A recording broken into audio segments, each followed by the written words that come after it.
제가 봉독하겠습니다. 그러므로 우리에게 큰 대제사장이 계시니 승천하시니 곧 하나님의 아들 예수시라. 우리가 믿는 도리를 굳게 잡을지어다. 우리에게 있는 대제사장은 우리의 연약함을 동정하지 못하실 이가 아니요 모든 일에 우리와 똑같이 시험을 받으신 이로되 죄는 없으시니라.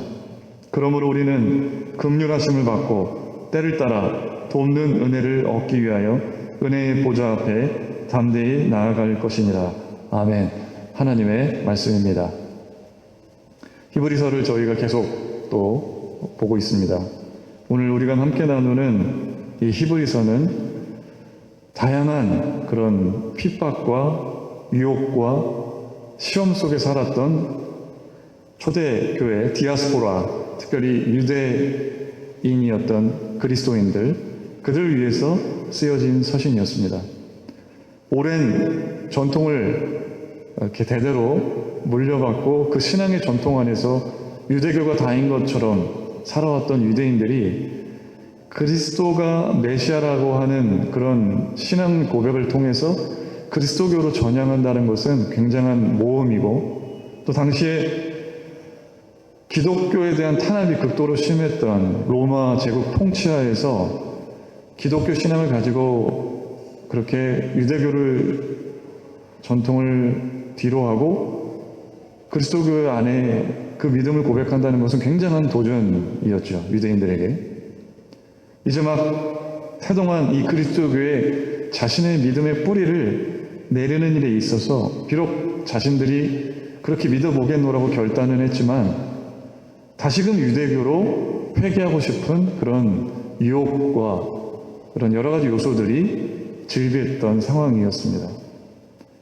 이런 흔들리는 믿음으로 다시금 유대교로 되돌아오고 싶은 유대인 그리스도인들에게, 그래서 히브리서 저자는 지난주에 제가 말씀드리다시피 예수 그리스도가 우리가 믿어왔던 그 유대교의 전통에 비추어서 바라봤을 때 제사장보다 또 얼마나 위대한 분이신지를 예수 그리스도에 대한 우월성을 나타내려고 많이 노력한 그런 메시지를 전했습니다.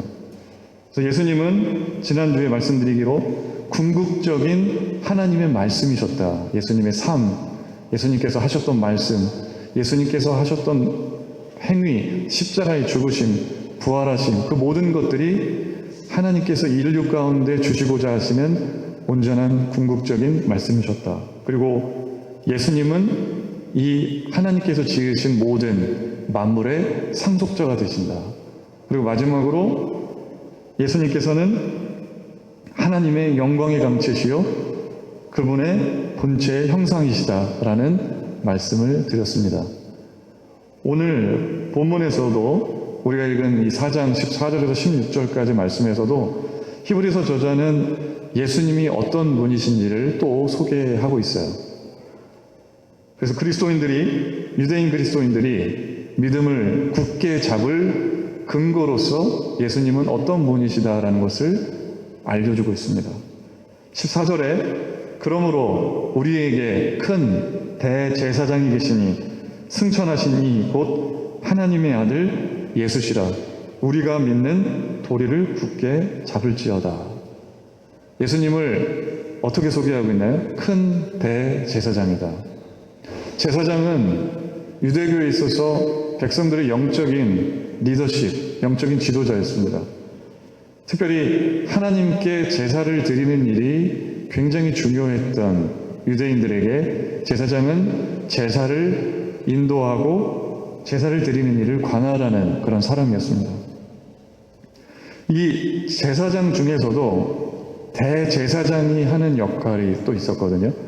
대제사장은 1년에 딱 한 번씩만 말씀의 언약궤가 들어가 있는 그 지성소에 하나님의 존전 앞에서 짐승의 피를 가지고 지성소에 들어가서 백성들의 죄를 위해 속죄 제사를 드릴 수 있었던 사람이 대제사장이었거든요. 1년에 한 번이지만 하나님의 임재를 상징하는 그 언약궤가 있는 지성소 안에 들어가서 하나님을 직접 대면하고 백성들의 속죄 제사를 드리면서 하나님과 인간의 중보자 역할을 했던 사람이 대제사장이었어요. 인간을 대표해서 하나님, 백성들이 수많은 죄악으로 하나님 앞에 설 수 없지만 그러나 이렇게 속죄 제사를 주님 앞에 드림으로 인해서 주님과의 그런 관계가 열려지기를 원하고 주님께서 다스리시는 백성이 되기를 원합니다. 1년에 단 한 차례 대제사장들이 그렇게 속죄 제사를 드렸습니다. 여러분이 잘 아시는 출애굽기의 아론이 이 대제사장의 역할을 감당을 했었죠. 히브리서 저자는 여기서 예수님을 뭐라고 소개하고 있다고요? 큰 대제사장이라고 소개하고 있습니다. 이 비유는 아마 유대적 배경을 가졌던 이 그리스도인들에게 정말 큰 예수님이 어떤 분이신지에 대한 아주 큰 설명이 되었을 거예요. 근데 대제사장이라는 말 앞에 큰 자를 붙였거든요. 예수님은 그냥 대제사장이 아니라 큰 대제사장이다. 대제사장 앞에 대자라는 말이 붙었잖아요. 이 대자라는 말이 여러분도 잘 아시겠지만 큰 대자라잖아요. 대제사장이라는 말 자체가 큰 제사장이라는 뜻인데 앞에 또 큰 대제사장이라는 말을 해놓은 이유가 분명히 있다는 것이죠. 제가 그래서 이 어휘를 살펴봤거든요. 헬라어로는 이 큰 이거 어떻게 쓰였을까? 두 단어가 다른 단어들을 써요. 그러나 이 두 단어가 모두 어떤 대상을 높이기 위한 것으로 쓰여지는 단어입니다. 영어 성경에도 Great High라고 되어 있어요. Great High 제사장 이렇게 되어 있거든요. 그만큼 우리가 믿는 예수 그리스도는 지금까지 존경받는 대제사장의 역할을 감당했던 아론과 그 후손들보다도 더 뛰어나신 분이라는 것을 분명하게 나타내기 위해서 큰 대제사장이라는 표현을 이렇게 쓴 것입니다. 예수님이 아론의 반차였던 구약의 대제사장들보다 우월할 수밖에 없었던 뛰어났던 첫 번째 이유는 드려진 희생 제물의 차이에 있었습니다. 다른 대제사장들은 구약의 대제사장들은 비록 정성껏 준비한 흠없는 그런 짐승을 하나님께 속죄 제물로 드렸지만 그것은 어디까지나 다른 생명의 희생으로 얻어진 제물이었어요. 구약의 어떤 대제사장도 성경에 보면 자신의 생명을 자신을 제물로 드려서 하나님께 드렸던 대제사장은 없었습니다. 그러나 큰 대제사장 되시는 예수님은 한 민족, 한 나라의 백성만을 위해서가 아니라 온 인류를 위해서, 온 인류의 속죄를 위해서 다른 생명이 아닌 자신의 생명을 희생 제물로 드린, 그래서 십자가에 죽으신, 그래서 예수님은 큰 대제사장, 구약의 어떤 대사장과도 비교할 수 없는 우리의 큰 대제사장이 되신다. 예수님께서 가장 뛰어나신 큰 대제사장, 이렇게 발음이 안 될까요? 큰 대제사장이신 두 번째 이유는 예수님께서는 성부 하나님께 단 한 번이 아니라 영원히 함께 계시고 우리의 중보자가 되시기 때문에, 이게 무슨 얘기냐면 오늘 보면 14절 중반에 이런 표현이 있습니다. 제가 다시 한번 14절을 읽어볼게요. 그러므로 우리에게 큰 대제사장이 계시니 승천하시니 곧 하나님의 아들 예수시라.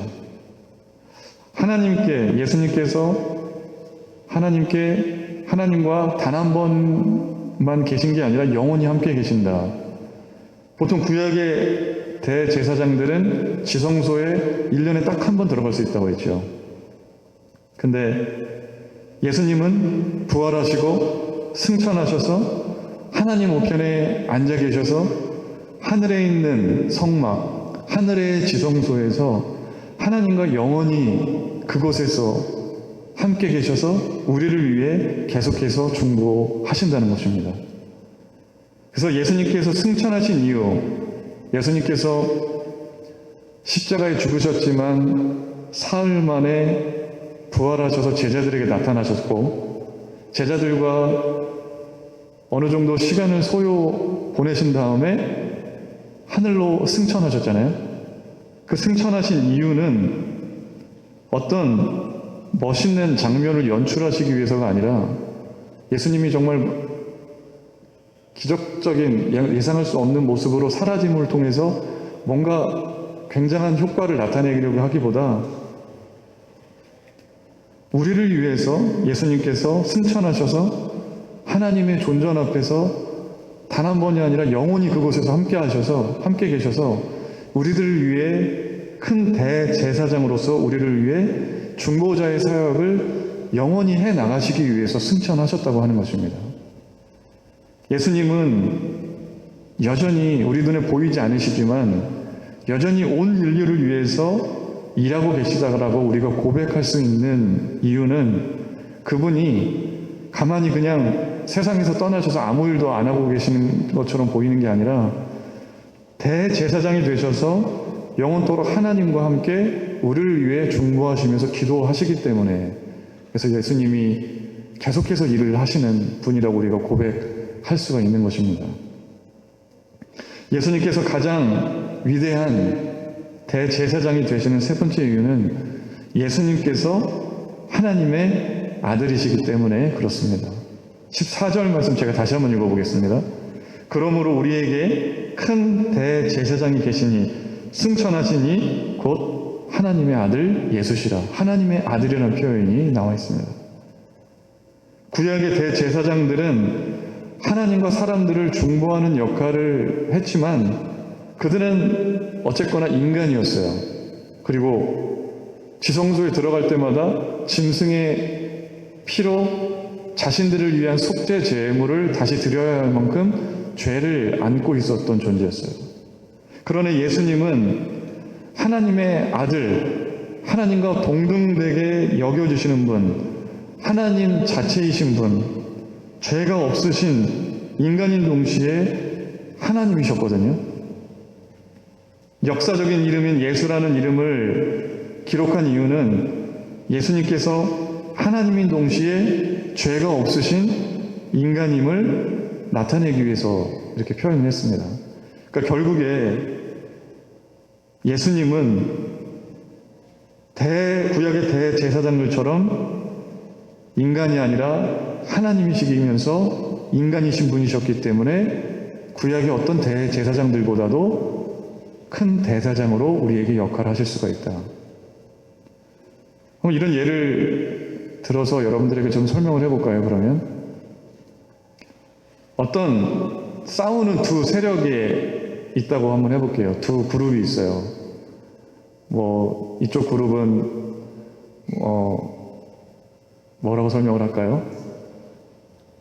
흑인들? 이렇게 인종으로 얘기를 하자면 미국에서 일어나는 많은 인종차별에 대한 것을 가지고 우리가 생각을 해보자면 흑인들과 백인들의 사이가 좋지 않다고 생각을 해봅시다. 물론 다 그런 건 아니겠죠. 이 두 세력을 가장 잘 중보하고 화해할 수 있는 사람은 어떤 사람들일까요? 흑인들의 고충도 잘 알고 흑인들 편에서 그들의 삶을 이해하고 또 백인들의 삶을 잘 이해할 수 있는, 어떻게 보면은 그 백인과 흑인의 아버지를 어머니를 둔 그 두 자녀의 두 어머니 아버지 사이에서 태어난 혼혈, 그 혼혈인 사람이 만약에 이 두 그룹의 세력을 화해시킨다고 할 때 아마 잘 그 중보자의 역할을 감당할 수 있을 거예요. 이게 적절한 비유가 될지 모르겠지만 예수님은 하나님이신 그분은 세상의 그 어떤 존재보다도 하나님의 마음을 잘 아시는 분이셨고 또 예수님은 아주 낮고 낮은 자리에 인간의 몸을 입고 오셨기 때문에 세상의 그 어떤 존재보다도 사람을 잘 아셨어요. 예수님은 하나님의 아들이면서 하나님이시면서 역사적인 예수, 인간이셨기 때문에 누구보다도 하나님과 인간들을 잘 중보하실 수 있는 분이 되실 수가 있었어요. 그래서 예수님께서 큰 대제사장이 되실 수가 있었던 것입니다. 그래서 믿음의 이 기반이 흔들리고 있는, 생명의 위협을 받고 있는, 그래서 다시 유대교로 되돌아가야 하나 고민하고 있는 유대 그리스도인들을 향해서 히브리서 저자는 오늘 이 말씀을 하고 있는 거예요. 예수님께서 세상 구약에 있는 어떤 제사장들보다 우리의 큰 대제사장이 되시기 때문에 우리가 끝까지 이 믿는 도리, 믿음의 고백, 예수님께서 우리들의 그리스도가 되시고 나를 위해 죽으셨다라고 하는 이 믿음의 고백, 하나님의 말씀을 끝까지 붙잡으라고 하는 것입니다. 우리가 믿음으로 고백하는 예수가 날 위해 죽으시고 우리의 그리스도가 되시고 우리의 큰 대제사장이 되시기 때문에 우리가 그것을 근거로 해서 믿음의 도리를 굳게 붙잡아야 한다는 것입니다. 여러분, 신앙이라고 하는 것은 무엇보다도 굳게 붙잡는 것과 관련이 있어요.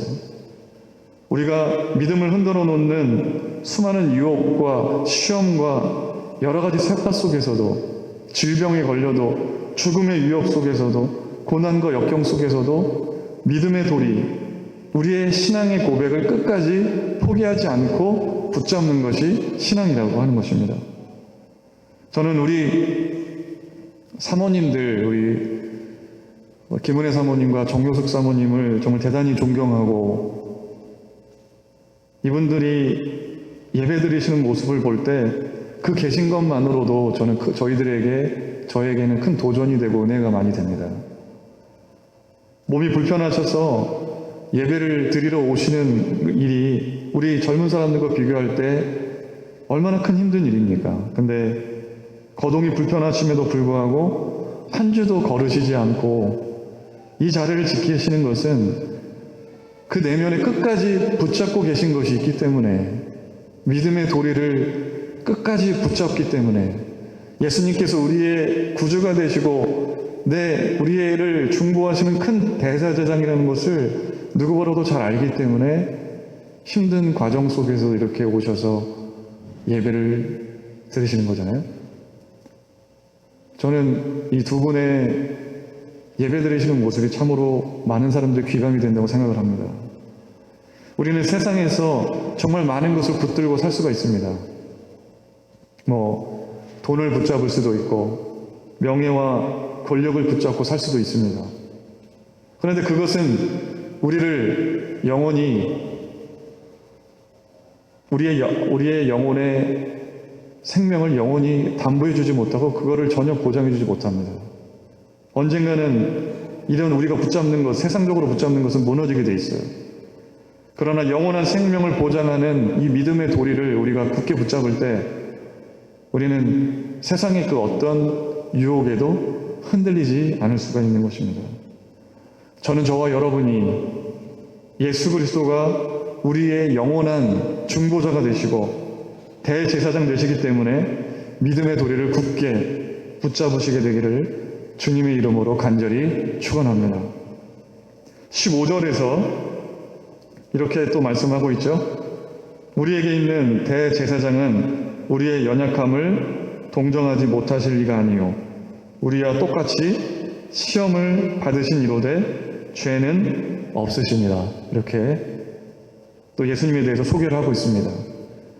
여기서 우리의 연약함이라고 표현되어 있는 단어는 아스데 네이아스라는 단어가 쓰였는데, 이 단어는 우리 인간이 겪는 육체적, 정신적 연약함을 모두 포함하는 그런 의학적, 종교적 용어예요.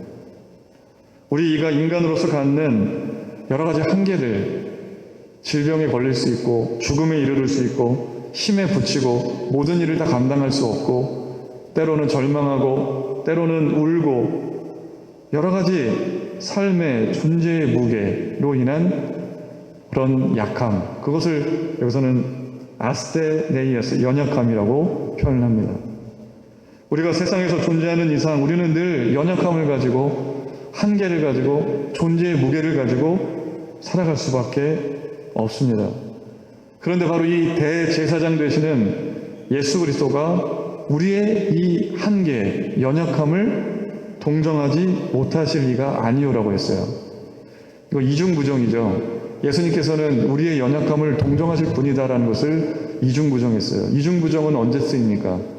그 문장을 강조하기 위해서 확실하게 그런 분이시다라는 것을 강조할 때 우리가 이중부정이라는 표현을 씁니다. 확실히 예수님은 우리의 연약함, 우리 인간이 갖고 있는 다양한 생존의 한계를 아시고 동정하시고 긍휼히 여기시는 분이라는 거예요.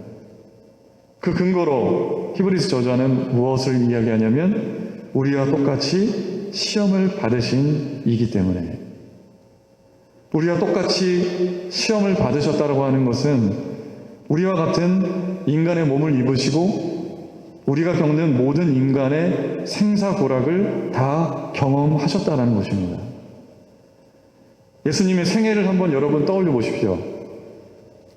예수님은 어떤 그 당시에 부한, 쟁쟁한 종교적 권력을 가졌던 대제사장의 집에서 태어나신 것도 아니었고 가난한 목수의 가정에 태어나셨어요. 가난함을 태어나실 때부터 아셨어요.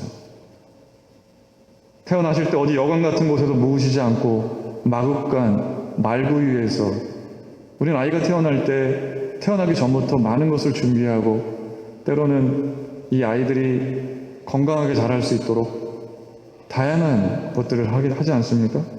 근데 예수님은 그냥 말구유에, 말들이 밥을 먹는 말 밥통에 태어나셨어요. 공생애를 시작하시면서 사단의 유혹을 3번 받으셨어요.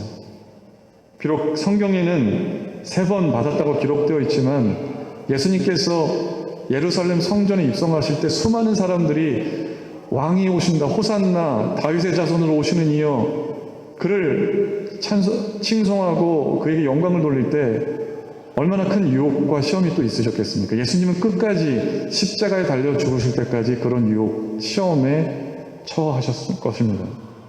예수님은 자신의 사역을 끊임없이 해나가시면서 피곤함을 느끼기도 하셨고, 목마르셔서 사마리아 여인에게 물을 청하기도 하셨고, 시장하셔서 밥을 간절히 드시기를 원하신 것도 있고, 외로움도 느끼셨고, 제자들로부터 배신을 당하는 정말 말도 못하는 쓰라림도 맛보셨어요.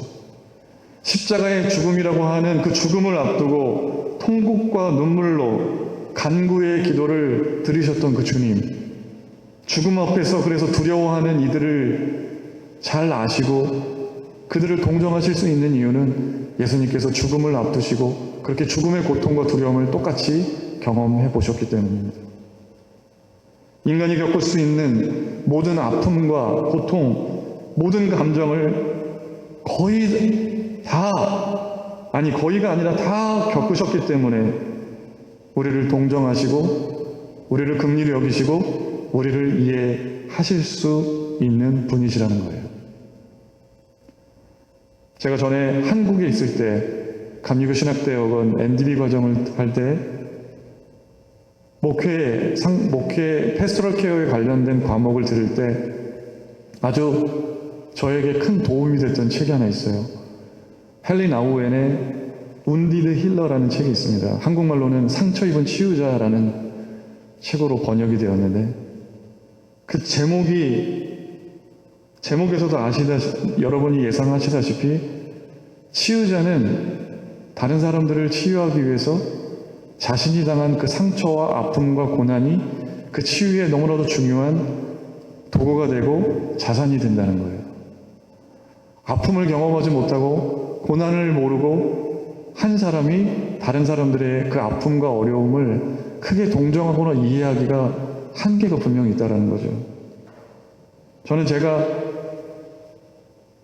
젊은 시절에 질병으로 많이 아프고 괴로움을 많이 당하기 때문에 그 고통을 당할 때에는 하나님이 나에게 이런 고통을 주시면서 이런 연약함을 주시면서 나를 어떻게 목회자로 이렇게 연약한 신체를 가진 사람이 어떻게 하나님 앞에 쓰임을 받을 수 있을까?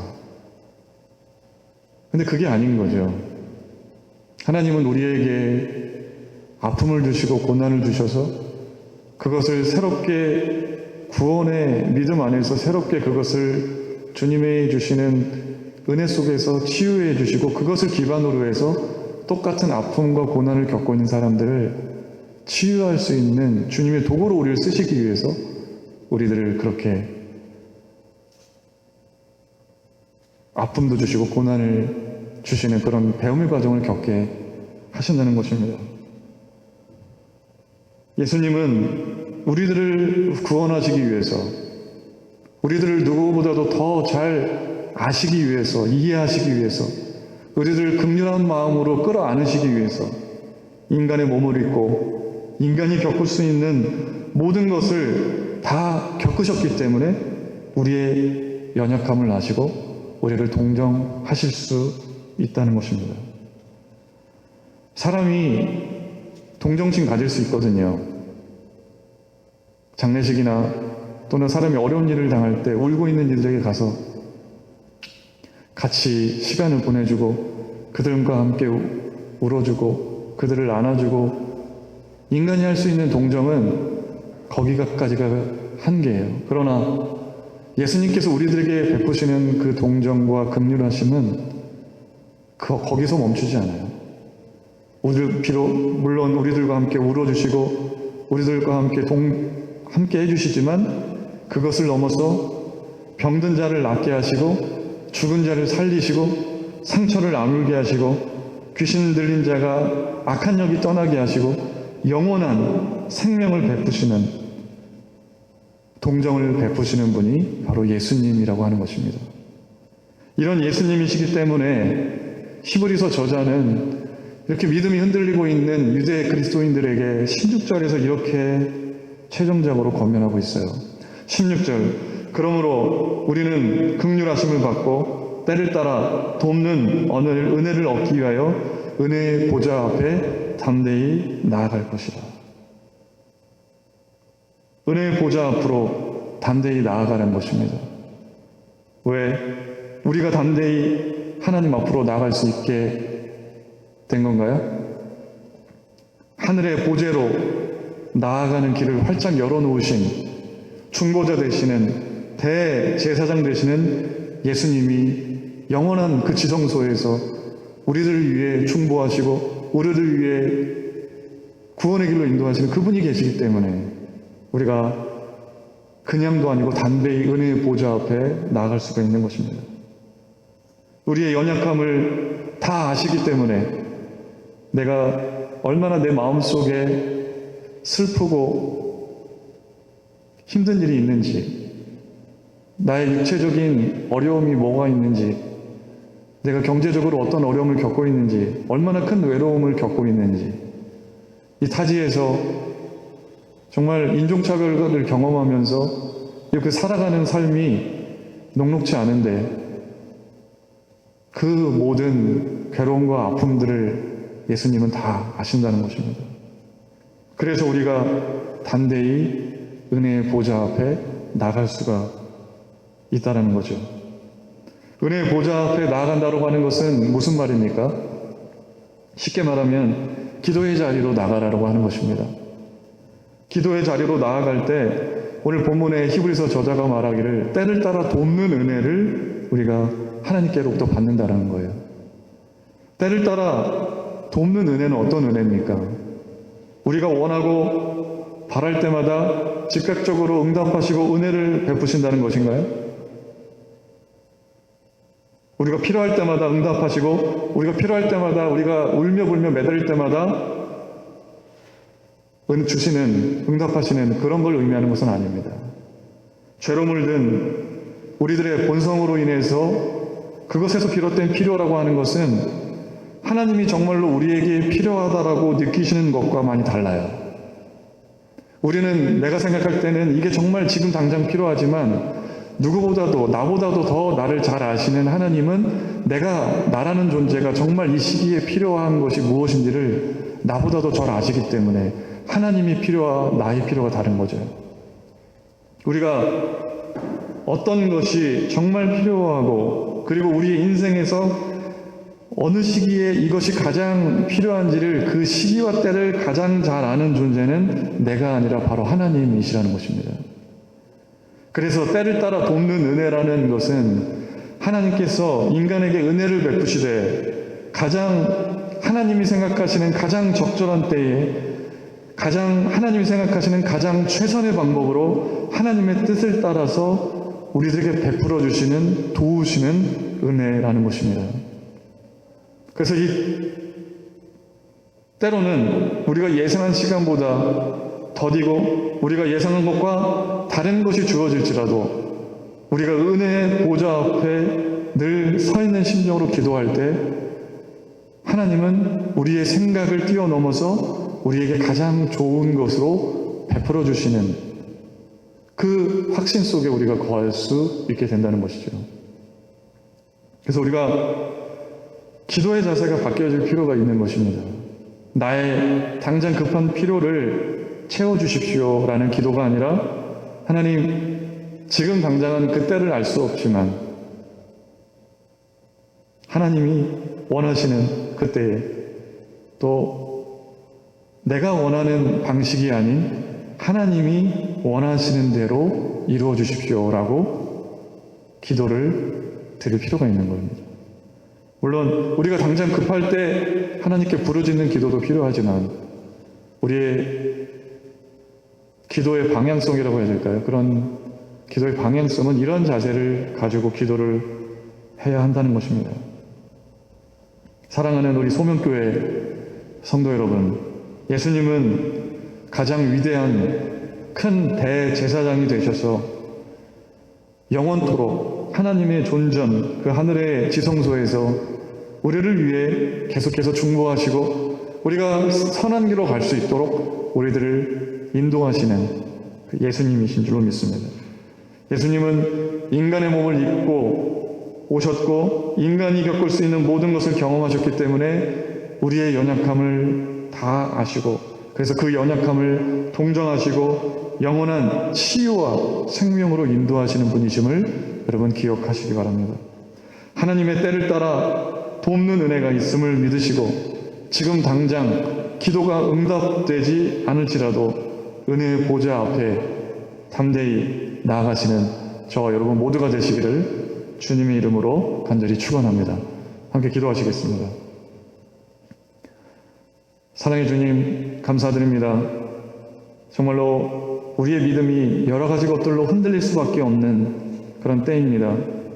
안팎으로 여러 가지 팬데믹, 코로나 바이러스로 인해서 우리의 삶은 여전히 예전 같지 않고 또 타국에서의 삶, 또 여러 가지 세상이 점점 악해져가는 세상 속에서 우리는 믿음을 온전히 주님 안에 뿌리내리고 살기가 너무나도 힘든 그런 세상입니다. 그러나 오늘 히브리서 말씀을 통해서 우리들에게 이렇게 귀한 예수님이 어떤 분이신가를 다시금 알게 하시고 믿음의 도리를 다시 한번 굳게 붙잡을 수 있도록 우리들을 권면하시고 우리들에게 이렇게 귀한 말씀을 주시니 감사드립니다. 세상의 그 어떤 자극과 유혹과 세상이 우리들에게 주는 핍박 속에서도 우리가 이 믿음을 굳게 붙잡고 살아갈 수 있도록 예수님이 큰 대사장 되시고 중보자 되시고 우리의 연약함을 아시는 분이심을 깨닫게 해주셔서 감사드립니다. 하나님, 주님 앞에 우리가 담대히 그래서 은혜의 보좌 앞에 담대히 나아갈 수 있는 우리 삶이 될 수 있도록 주님 이끌어 주시옵소서. 예수님의 이름으로 기도드립니다. 아멘.